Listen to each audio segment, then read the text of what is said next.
My boyfriend embarrassed me in front of his friends as a joke, so I responded in a way that ended the laughter instantly. I laughed along for months just to keep things smooth, but every joke chipped away at me. And the night I stopped laughing, everything went silent. My boyfriend loved making jokes about me in front of his friends. Everyone laughed. I smiled through it, until one night, the joke went too far. And instead of laughing along, I said something that shut the entire room down instantly. At first, I thought it was just his personality. He was the loud one in the group, the funny one. The guy who always had something to say, always knew how to get a reaction. And sometimes that meant teasing, including me. I didn't mind light jokes. I can laugh at myself. I'm not overly sensitive. If anything, I tried to match his energy, play along so I didn't seem like I couldn't take a joke. But there's a difference between playful and personal. And over time, that line started disappearing. He'd take things I told him in private, things I trusted him with, and turn them into punchlines. Little insecurities, small habits, things I wasn't even fully comfortable admitting yet, and suddenly they were jokes. Shared, public, laughed at. Every time I told myself the same thing. It's not that serious. Don't make it awkward. Just laugh. So I did. I smiled. I played along. But inside, it didn't feel funny. I wasn't laughing because it was funny. I was laughing so I wouldn't look weak. And that became the pattern.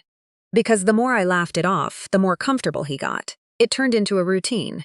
Whenever we were with his friends, I could feel it building. That slight shift in his tone. That look he'd get right before saying something. And then it would land, and everyone would laugh. One time, he joked about me being needy, something I had opened up about during a serious conversation when I was feeling vulnerable. Another time, he made a comment about my job like it didn't matter. Like what I did wasn't important. They laughed. And I sat there, smiling again.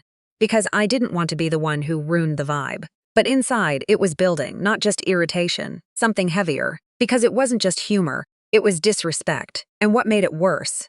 No one questioned it. To them, it was normal. Entertainment. I wasn't part of the group. I was part of the act. The breaking point came fast. We were all sitting together. Same setting, same energy. And out of nowhere, he said something. Something deeply personal. Something I had told him once, in confidence. The kind of thing you don't expect to ever leave a private conversation.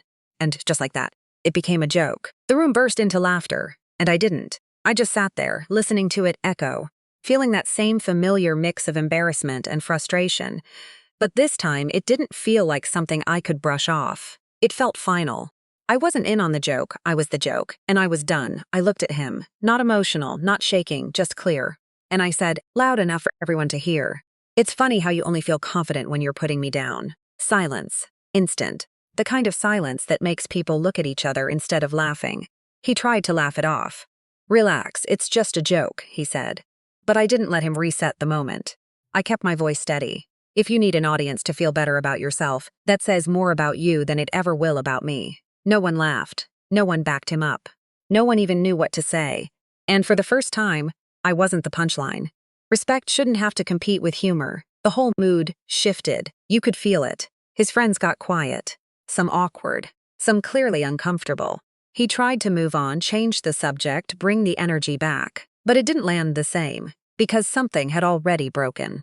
Later, when we were alone, he confronted me. You embarrassed me, he said. That almost made me laugh. You don't get to humiliate someone repeatedly, and then complain about being called out once. He said I should handled it privately, that I made it a bigger deal than it needed to be. But I kept thinking about all the times he didn't handle it privately. All the times I stayed quiet. All the times I laughed when I didn't want to. Friends I talked to afterward were split. Some said I did exactly what needed to be done. Others said I went too far, that I could have addressed it differently. And maybe I could have, but something had changed in me. Because for the first time in a long time, I didn't feel small. I didn't feel like I had to protect his image at the cost of my own. I felt equal. Maybe I could have said it more gently. Maybe public wasn't the right place. But disrespect doesn't stay private when it's repeated in public. People say humor is harmless. And sometimes it is. But not when it always comes at the same person's expense. Not when it's built on things you trusted someone with. If someone laughs at you more than they support you, what does that say about them? So I stopped laughing along. And I stopped playing my part in his joke. Was I wrong?